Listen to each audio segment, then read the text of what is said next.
but your loss is deep and personal. Know that you are in our thoughts and prayers during this sorrowful time. May you and your blessed forefathers accept us as your humble servants. Insha'Allah, we are at your command, O dear leader, O pure one. أشهد أن لا إله إلا الله وأشهد أن محمد رسول الله وأشهد أن علي والأمين من ولد حجج الله وأشهد أن المهدي والمهديين من ولد حجج الله.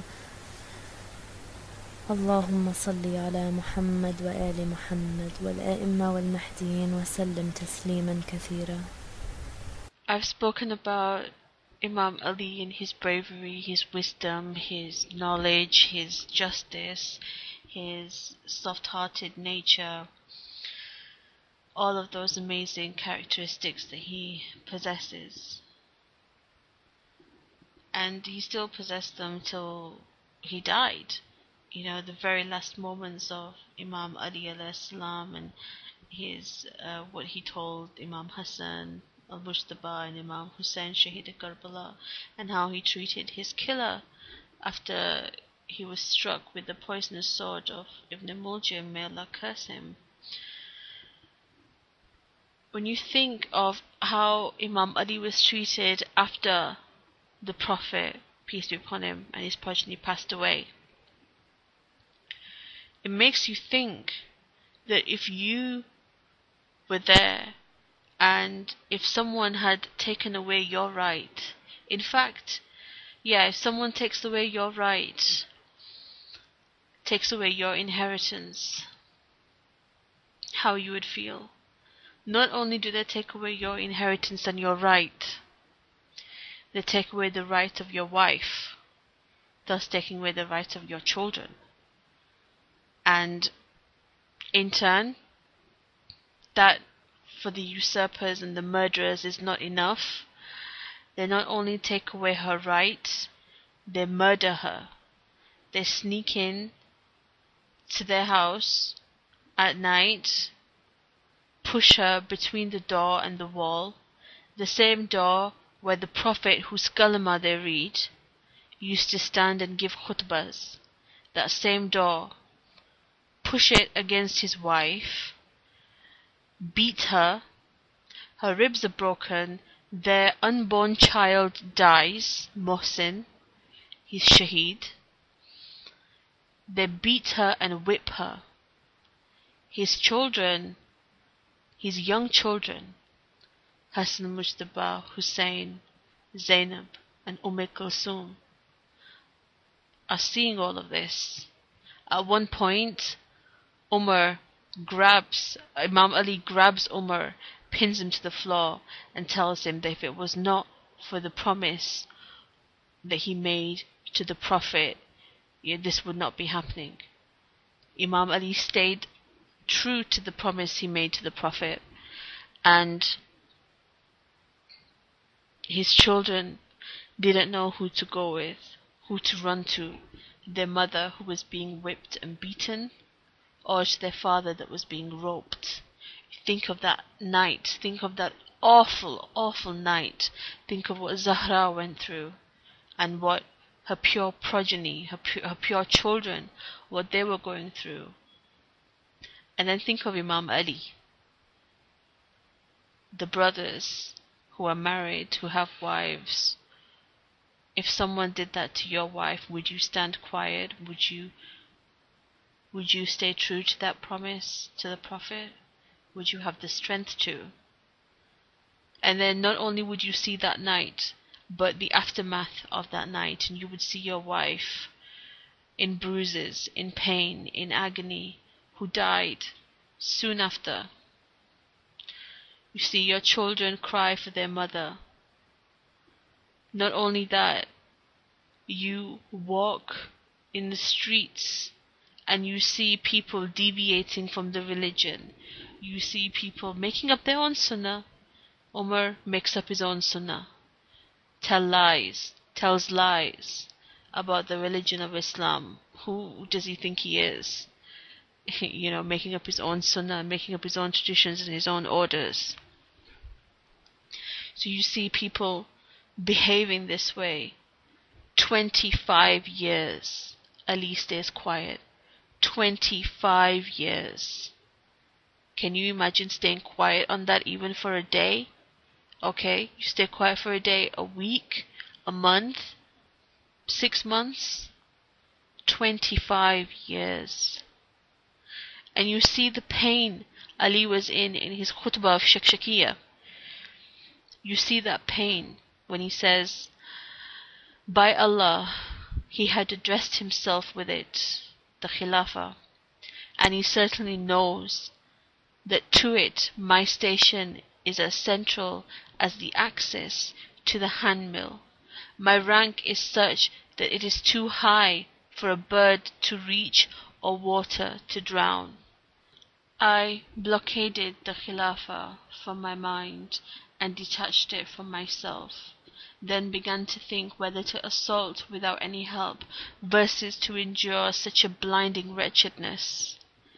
The situation is such that it enfeebles a man and ages the young, and even the believer is harshly strained till he meets his Lord. I concluded that endurance thereon was wiser, so I adopted patience despite the affront and a choked-up feeling. I watched my inheritance plundered, till the first one passed away, but he handed it over, the Khilafah, to the second one after him. Strange it is that while alive he wished to be released from it, yet he confirmed it for the other one after he was gone. Lo, how they shared its udders between them! The other put it in an abrasive enclosure, where utterance was hard and the touch was rough. Mistakes were in plenty, and their excuses were abundant. He is therefore like a rider of an unruly camel. If he pulls its rein, its nostril would be slit, but if he let it loose, he would be thrown off its back. As a result, by Allah, people became involved in recklessness, waywardness, variations, and objections. Nevertheless, I remained steadfast, despite the lengthy period and the harshness of the trial, till he passed away, just to put it in a group and assumed I was equal to them. Good heavens, what is it to do with the Shura? When was there a doubt about me compared to the first one, let alone being considered akin to these ones? But I decided to remain low when they were low, and fly high when they flew high.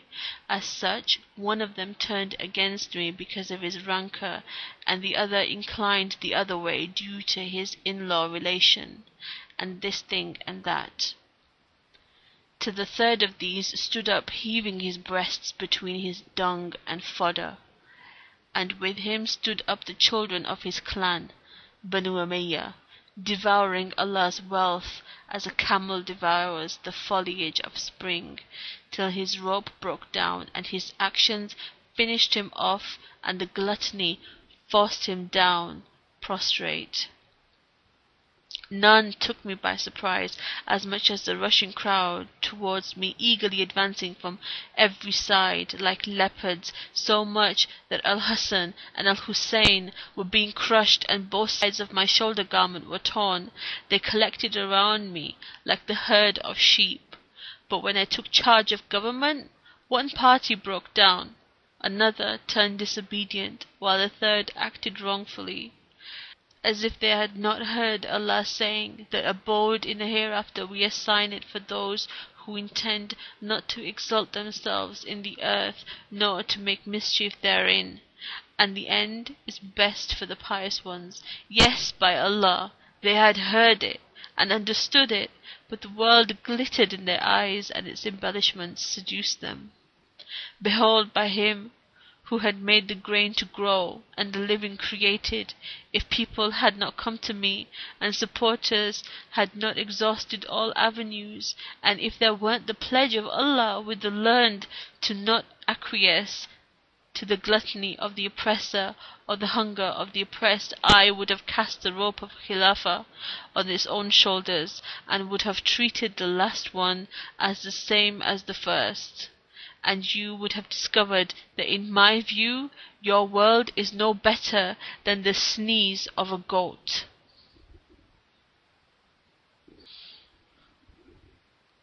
When you read the words of Imam Ali and you read the khutbah of Shakshakiyya, it just leaves you baffled, because you just think of the mercy of this man Ali. You know, that despite everything he went through, he was still quiet. And when you read his eloquence, you know, when you read his words, his khutbah of Shakshakiyya reminds me of the khutbah of Zainab. The Ahlul Bayt have got such an amazing amount of wisdom and eloquence that their words just blow you away. You know, it just completely leaves me baffled. When I read his khutbah, it reminds me of the khutbah of Zainab. It reminds me of her in Yazid's Darbar. And then when I think of Imam Ali and I think of his shahadat, I think of Zainab and Kulthum, and how his children were made orphans so close to Eid. You know, these are the days when people are getting ready for Eid. Ramzan is winding down. It's, you know, last few days of Ramazan, and Ali's children are made orphans. You know, it's just, and then that reminds me of Muslim. Muslim bin Aqil. It reminds me of Muslim's daughter who was made an orphan a day before Eid. You know, it's like the Ahlul Bayt. The Ahlul Bayt, there's nothing else. Wallah, there's nothing else in the world except for the Ahlul Bayt. The Ahlul Bayt are a completely different standard from the Prophets. They're in a completely different place. You know, and then I think of how Imam Ali knew what was going to happen to Zainab, and he knew what was going to happen to Hassan and Hussein and Kulthum, and how they would be treated in Sham, you know, and in Karbala and in Kufa, everything that they would go through, you know, everything his children would go through. Imagine a father knowing that. Imagine a father knowing how his children will be massacred, how they will be killed. Imagine how he would carry that in his heart. We cannot even comprehend. We cannot even comprehend.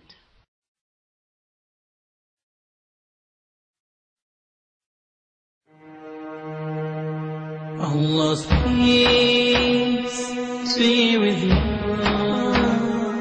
Allah's peace be with you. Almighty be with you. Zainab, please take me with you. Allah's peace be with you. Allah's peace be with you.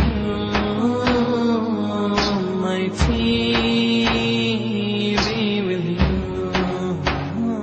Zainab, please take me with you. I think of you, Fatima, I see. When I think of you, Fatima, I see. When you speak, Ali, I hear. When you speak, Ali, I hear. Allah's peace be with you. Allah's peace be with you. Almighty be with you. Zainab, please take me with you. Allah's peace be with you. Allah's peace be with you. Almighty be with you. Zainab, please take me with you. Shook the throne of Yazid. You shook the throne of Yazid. You exposed his pride and greed. You exposed all his pride and greed. With your speech broke them apart. With just your speech you broke them apart. But could one see your broken heart? Did no one see your poor broken heart? Allah's peace be with you. Allah's peace be with you. Almighty be with you. Zainab, please take me with you. Allah's peace be with you. Allah's peace be with you. Almighty be with you. Zainab, please take me with you. Before your eyes, your family died. Before your eyes, your whole family died. I wonder how much you cried. I wonder how much you have cried. You had seen a world of pain. You had seen a world of pain. Yet beauty is all you claim. Yet beauty is all that you had claimed.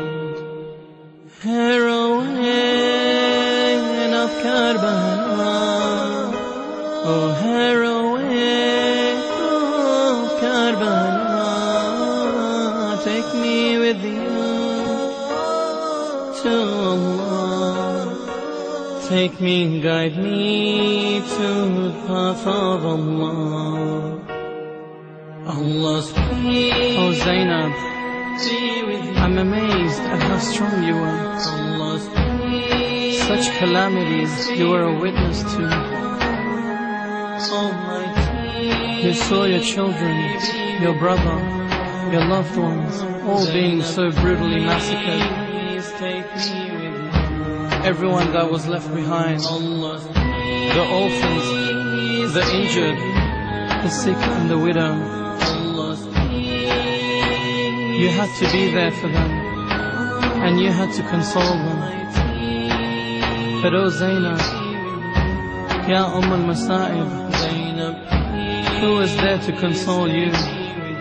Who is there to console you, Ya Zainab? Allah's peace be with you.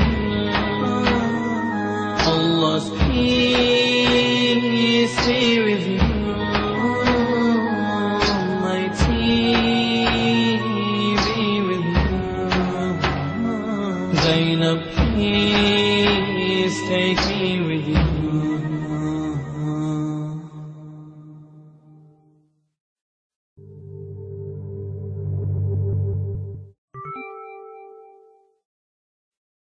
A few days ago I had a dream of my grandfather, and it's been a few months since I've seen a dream with him in it, since I've met up with him in Malakut. It's been a while actually, and in fact this Ramadan I've actually had some really amazing dreams, but this dream really stuck out to me. When my grandfather passed away in Ramadan, and I had this dream of him a few days ago, and in my dream my grandfather was here at my house and he was sitting down and he looked really healthy. I mean, he died of cancer, of stomach cancer, and he looked really healthy. And I remember sitting there thinking, he's come to visit us, but he died. He looked so healthy. And I said, but he died. I mean, was that the dream? Was his death a dream and this is reality? Or, like, what's going on? And I was sat there, my mom, my grandmother was there, and everyone was talking to him like he'd just, like, come back. And he was talking about how he had been to ziyarat. He'd been to all the shrines of the Ahlul Bayt, and he'd visited everyone. And I remember thinking to myself, he must be so happy, you know. And all of a sudden I see in my mind's eye this blue shrine, and I remember I instantly knew it was Mashhad. And I just remember thinking that, oh, my grandfather's been to Mashhad as well. And I just was thinking to myself, he must be so happy that he's finally visited all of the shrines, because he desperately wanted to do that when he was alive, and he couldn't. And I remember he asked something about Abdullah, or he mentioned Abdullah. I think he asked how he was or something. I remember I quickly jumped up and got my phone to record it, you know, to record what he was saying. And because I felt like he was about to say something really big. And I started to record him, and my grandfather started to speak about religion and whatnot, and my family started to make, like, noise, because whenever my grandfather would talk about religion and jurisprudence, you know, my grandmother, everyone would get busy, you know. And so basically he was speaking about stuff, and I was trying to hear what he was saying, so I moved closer to him, and I saw him. He was looking straight, as if he was, like, addressing people, you know. And he said, why do you love Ali? Why do you say you love Ali? Why do you pretend? You know you don't love Ali. You know you don't love Ali. Then why are you pretending? Do you think the Ahlul Bayt want your pretense? Do you think they want you to pretend that you love them? You don't really love the Ahlul Bayt. Why don't you just admit it? You don't love them. You know. And he was, like, really upset. And I looked, and there was so many people sitting down behind me. They were sitting there as if they were here to hear him speak. You know, and they were all sat on the floor and watching him speak. And then he carried on. He said, you people say you are Muslims. You read the kalma, you pray namaz, you say you are Muslims. You visit the Kaaba, you circumambulate the Kaaba. You kiss the Kaaba, but you have no idea that that Kaaba is Ali. Ali is that Kaaba. Not only was he born in the Kaaba, he is the Kaaba, and Ali is the face you face when you pray to Allah subhanahu wa ta'ala. Why can you not see? Why can you not see the status of Ali? Ali is that Kaaba. You kiss the Kaaba, yet you don't know what the Kaaba is. Ali is the Kaaba. Ali is the face of Allah. Ali is the face that you face when you pray. And he went on, you know, and he carried on. And as I woke up, the first thing I did was I grabbed my phone and looked in my phone to see if I had a recording of this, because the dream was so real. It was so real. It was unbelievably real that I was checking my phone to see if I recorded this. And then I thought, my grandfather was speaking about al-Mutashabihat that I had read. Someone had translated, Labaik had translated this. And I just thought to myself straight away, the Imam has spoken about how Ali is the Kaaba. And my grandfather was speaking what the Imam was saying to these people in the dream. He was telling them exactly what the Imam was saying. Subhanallah. Alhamdulillah, my grandfather has guided me a lot. When he was alive, he guided me. Even after he passed away, he guided me and gave me loads of signs in my dreams. Alhamdulillah. He desperately wanted to stay alive. He desperately wanted to serve Islam. He had a book he wanted to write. I mean, there's so many notes of his and stuff like that that my aunties and uncles have. He wanted to put together a book, he wanted to write a book, and he constantly prayed, so that he would be used as a vessel so that he may serve this religion. But Allah subhanahu wa ta'ala, his will is just, and whatever his will is supreme, and it is just. I mean, when I think about Imam Ali, and you can also think about his companions, what can you say about the companions of Ali? You've got Salman, who the Prophet said is, don't call him Salman Farsi, call him Salman Muhammadi, because he's from us, the Ahlul Bayt. You got Salman Farsi, you got Ammar Yasser, you got Miqdad, you got Abu Zar, you got Awais Gurney, you got Malik al-Ashtar. Malik al-Ashtar, what a status he had, where Imam Ali said that Malik is for me, Malik is for Ali, like Ali was to the Prophet. That was Malik's status. You got Muhammad ibn Abu Bakr. Whenever I think about how I come from a Sunni Wahhabi family that are so anti-Shia, who really hated me being Shia growing up, and came close several times to just completely disowning me because of my belief. When I think about that, I think about Muhammad ibn Abu Bakr, and I think of how he was born in the enemy's house. He was born in Abu Bakr's house, the usurper's house, the one who stole Imam Ali's right, the one who stole Imam Ali's inheritance. Not only Imam Ali's inheritance, Fatima, Hassan, Hussein, Zainab, Kulthum, their inheritance. And he came from that family, and he died as a shaheed. He died in belief of his Imam. He died with that Iman. He died with that faith that Ali is his Imam. Subhanallah. Look at the companions of Ali.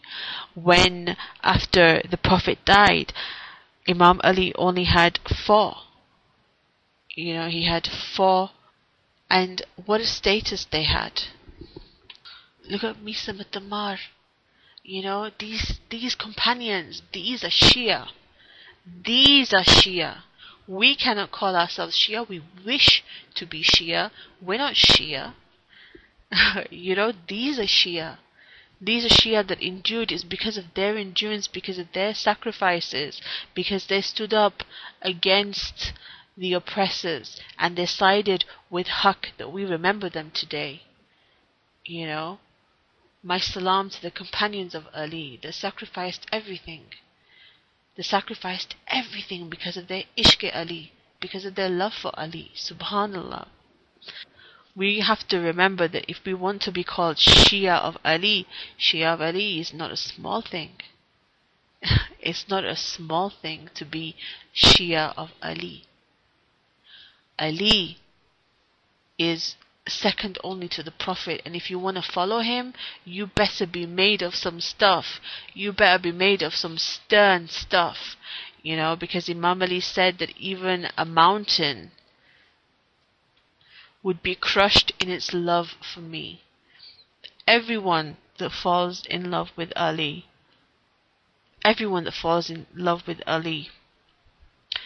don't expect the path to be easy. Don't. You make a mistake there.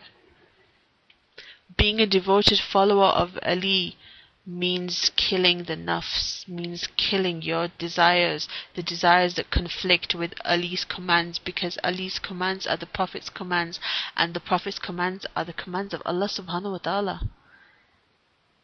So you either choose the dunya and you choose all of these things, or you choose the path of Ali. It's an easy choice when you think about it. It seriously is. It's an easy choice. It's an easy choice because you think about the status of Ali, and you think that how this dunya